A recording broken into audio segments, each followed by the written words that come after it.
Assalamualaikum warahmatullahi wabarakatuh teman-teman. Kembali lagi bersama saya Fadila Mutmainah dengan materi bioakustik dan biooptik. Apa itu bioakustik? Bioakustik berasal dari kata bio dan akustika. Bio artinya hidup dan akustika artinya kajian getaran dan bunyi. Menurut istilah akustika yaitu bagian fisik pendengaran yang tercakup dalam suatu bidang. Bioakustika adalah suatu perubahan mekanik terhadap zat gas, zat cair, atau zat padat yang sering menimbulkan gelombang bunyi. Bioakustika yaitu ilmu yang mempelajari proses penerimaan pendengaran yang timbul oleh makhluk hidup, seperti pada gambar. Yang kedua, konsep getaran dan gelombang pada indera pendengaran manusia. Yang pertama, bunyi, yaitu menimbulkan gelombang kognitudinal yang merambat melalui medium perambatannya, sehingga dapat didengar. Yang kedua, gelombang bunyi yang dihasilkan akibat adanya vibrasi atau getaran bunyi. Gelombang bunyi ini terbagi dua, gelombang transversal, yaitu yang arah getarnya tegak lurus dengan rambatnya, contoh gelombang tali dan elektromagnetik. Yang kedua, gelombang longitudinal, yaitu yang arah getarnya searah dengan arah rambatnya, contohnya gelombang udara. Cepat rambat bunyi yaitu jarak yang ditempuh bunyi dalam waktu 1 sekon. Seorang ilmuwan dengan penelitiannya menyimpulkan bahwa zat padat merupakan medium perambatan bunyi yang paling baik dibandingkan zat cair dan gas. Untuk merambat melalui satu medium, bunyi memerlukan waktu tertentu yang disebut dengan cepat rambat bunyi, waktu tempuh dan jarak tempuh. Seperti pada rumusnya yaitu V sama dengan S per T, yang mana V satuannya meter per sekon, S sama satuannya meter, T satuannya sekon. Selanjutnya sifat gelombang bunyi ada 7. Satu, gelombang memerlukan medium dalam perambatannya. 2, mengalami refleksi. Ketiga, refraksi. Keempat, difraksi. Kelima, interferensi. Keenam, dispersi. Yang ketujuh, polarisasi.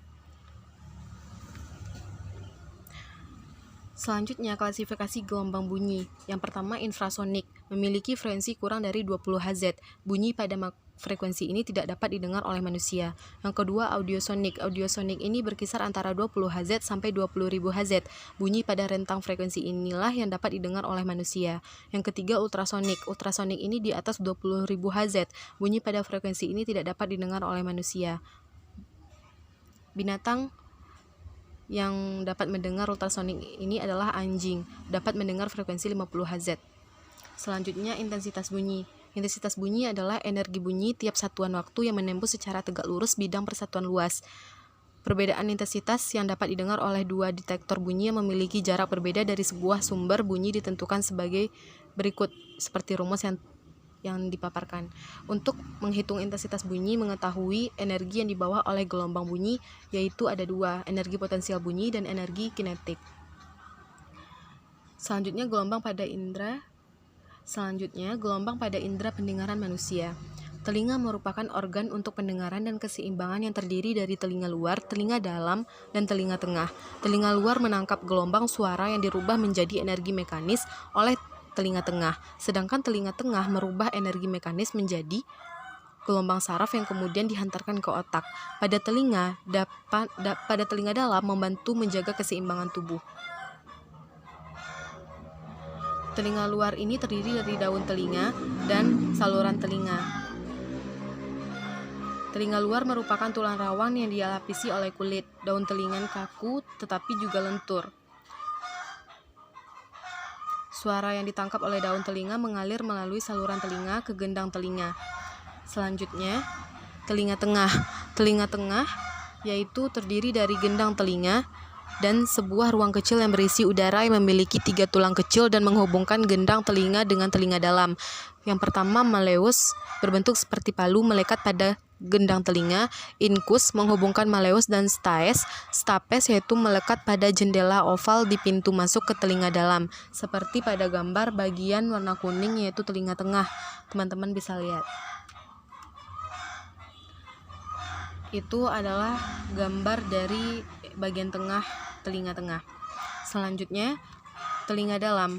Telinga dalam ini adalah suatu struktur yang kompleks yang terdiri dari 2 bagian utama, yaitu koklea dan kanalis semisirkuler. Koklea merupakan saluran berongga yang berbentuk seperti rumah siput, terdiri dari cairan kental dan orti, yang mengandung ribuan sel kecil yang memiliki rambut yang mengarah ke dalam cairan tersebut. Getaran suara yang dihantarkan dari tulang pendengaran di telinga tengah ke jendela oval di telinga dalam menyebabkan bergetarnya cairan dan sel rambut. Sel rambutlah yang berada memberikan respon terhadap frekuensi suara yang berada dan merubahnya menjadi gelombang saraf. Gelombang saraf ini berjalan sepanjang serat-serat saraf pendengaran yang akan membawanya ke otak. Selanjutnya, teman-teman bisa perhatikan gambar yang sudah saya paparkan, yaitu manusia bersuara 85 sampai 1100 Hz. Manusia dapat mendengar dari 20 sampai 20 Hz. Yang selanjutnya, pada usia muda batasnya adalah masih bisa mendengar 20.000 Hz. Di usia pertengahan berkurang menjadi 15 Hz. Dan selanjutnya, respon frekuensi telinga dikategorikan sebagai berikut. Frekuensi rendah telinga sangat tidak sensitif. Frekuensi 20 Hz membutuhkan intensitas suara kira-kira 1 W per M kuadrat. Yang kedua, pada frekuensi ambang atas pendengaran, yaitu 100 Hz. Yang pada frekuensi ambang bawah pendengaran, frekuensi 3000 Hz sangat menusuk. Selanjutnya, skala kebisingan. Kebisingan diukur dengan skala desibel. Berikut ini merupakan daftar nilai kebisingan dalam berbagai situs dan dampak yang dapat ditimbulkan, yaitu kalau 0 yaitu ambang pendengaran, sedangkan kalau misalnya 90 jalanan 7 meter itu pemaparan lama menimbulkan kerusakan pendengaran. Selanjutnya ada batas ketidaknyamanan, yaitu 120 suara diskotik. Selanjutnya, kehilangan pendengaran. Kehilangan pendengaran ini dapat terjadi akibat yang pertama, kerusakan mekanis akibat cedera kepala, yang kedua, penyakit, yang ketiga, terpapar pada kegaduhan secara berlebihan, yang keempat, proses penuaan. Pada proses penuaan ini menimbulkan penurunan sensitif terhadap suara, sedangkan pada penyakit itu menghambat gerakan tulang-tulang pendengaran. Selanjutnya, sistem sonar atau radar pada lumba-lumba, kelelawar dan gajah. Pada kelelawar, mekanisme ekolasi yang dilakukan kelelawar yaitu dengan mengeluarkan gelombang ultrasonik pada saat ia terbang. Gelombang yang dikeluarkan akan dipantulkan kembali oleh benda-benda atau binatang lain yang akan melewati atau yang akan dilewatinya dan diterima oleh suatu alat yang berada di tubuh kelelawar. Selanjutnya, lumba-lumba. Gelombang bunyi lumba-lumba segera memantul kembali bila membentur suatu benda. Pantulan gelombang bunyi ini ditangkap di bagian rahang bawahnya yang disebut jendela akustik. Dari bagian tersebut informasi bunyi diteruskan ke telinga bagian tengah dan akhirnya ke otak untuk diterjemahkan. Pantulan bunyi dari sekelilingnya memberi informasi tentang jarak benda-benda dari mereka, ukuran dan pergerakannya. Selanjutnya yaitu gajah. Gajah sendiri dikenal dapat berkomunikasi di antara anggota kelompok melalui suara seperti trompet. Dalam komunikasi gerak, gajah juga berkomunikasi di antara anggota kelompok dengan saling melilitkan dan menyentuh belalainya. Para peneliti percaya bahwa gajah pun mengeluarkan suara berfrekuensi rendah mirip geraman untuk memberitahukan anggota kelompok junior jika terdapat bahaya pemangsa. Selanjutnya, konsep cahaya dan optik pada makhluk hidup. Yang pertama, klasifikasi optik, yaitu optik geometri, yaitu mempelajari sifat-sifat perambatan cahaya seperti pemantulan, pembiasan, serta prinsip jalannya sinar-sinar. Yang kedua, optik fisik, yaitu mempelajari menghitung ciri-ciri fisik dari cahaya. Yang B, analogi. Sistem analogi ini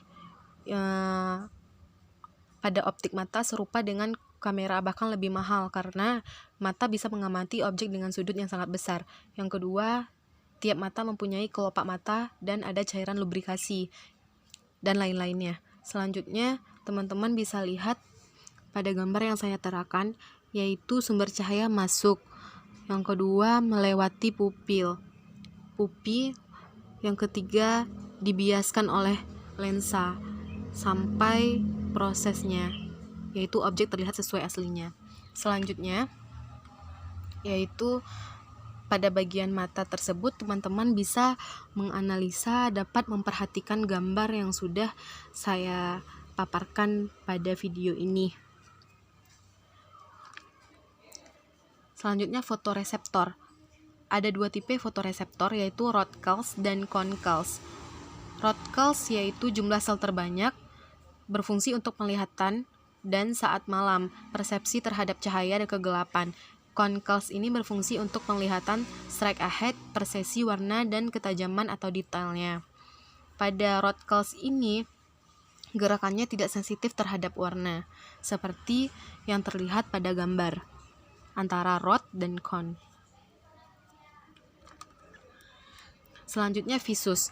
Yang pertama, nilai kebalikan sudut dalam menit terkecil di mana sebuah benda masih dapat dilihat dan dapat dibedakan. Yang kedua, visus memberikan pengertian tentang optik dan memberi keterangan mengenai baik buruknya fungsi mata secara keseluruhan, seperti yang terlihat pada gambar. Selanjutnya, daya akomodasi mata.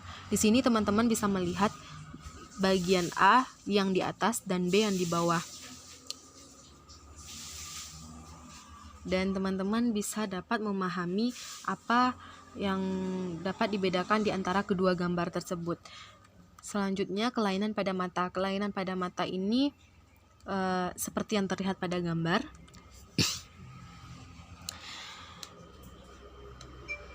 Yaitu dengan bentuk yang berbeda terjadi pada kelainan mata. Selanjutnya, biooptik geometris. Biooptik geometris ini rumusnya 1/S tambah 1/S pangkat 1 sama dengan 1/F. Itu S yang keterangannya F yaitu jarak fokus cm, S jarak benda ke cermin, S aksen yaitu jarak bayangan layar ke cermin. Selanjutnya, surat terkait biooptik dan bioakustik ini yaitu Allah pemberi cahaya kepada langit dan bumi. Perumpamaan cahaya Allah adalah seperti sebuah lubang yang tak tembus, yang di dalamnya ada pelita besar. Pelita itu di dalam kaca, dan kaca itu seakan-akan bintang yang bercahaya, seperti mutiara, yang dinyalakan dengan minyak dari pohon yang berkahnya, yaitu pohon zaitun yang tumbuh tidak di sebelah timur dan tidak pula di sebelah barat, yang minyaknya saja hampir menerangi walaupun tidak disentuh api. Cahaya di atas cahaya berlapis-lapis. Allah membimbing kepada cahayanya siapa yang Dia kehendaki, dan Allah memperbuat perumpamaan bagi manusia, dan Allah Maha mengetahui segala sesuatu. Terima kasih sudah menyaksikan video pembelajaran ini, teman-teman. Jumpa lagi di minggu depan ya. Assalamualaikum warahmatullahi wabarakatuh, teman-teman.